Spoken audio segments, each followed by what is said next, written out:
आज मेरे कन्हैया को गोपियों की याद आई है महाराज। आज मेरे प्रभु गोपियों को याद करने लगे।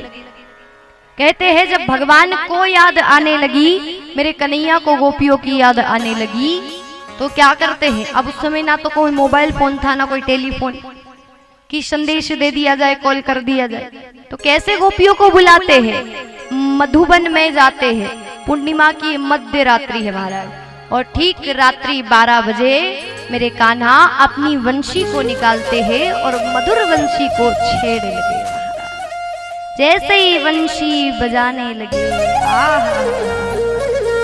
जैसे प्रेम का गीत मेरे कान्हा ने अपनी बांसुरी पर छेड़ा, सारी गोपियां सुध-बुध खो गई महाराज।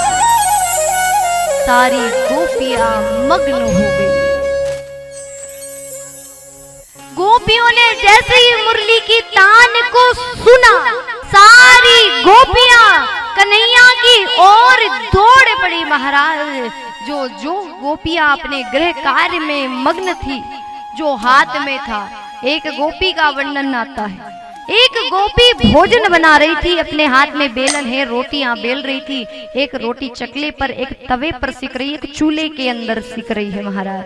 कान में कान्हा की बंशी की तान पड़ी, हाथ में बेलन था, हाथ आटे के थे महाराज। उस बेलन को लेकर के कन्हैया की ओर दौड़ पड़ी।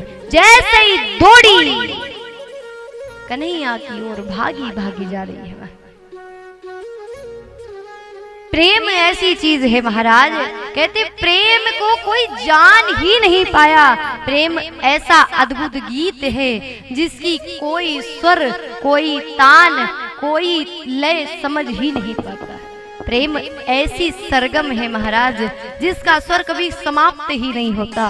प्रेम ऐसी तान है जिसकी बांसुरी जब बजे तो सबके हृदय में अपनी प्रीतम की याद छाती है। प्रेम जीवन है, प्रेम संगीत है, प्रेम ही ईश्वर है, प्रेम ही सब कुछ है, प्राण है, तन है, सब। हर जीवन में जो बह रहा वो रक्त भी प्रेम है।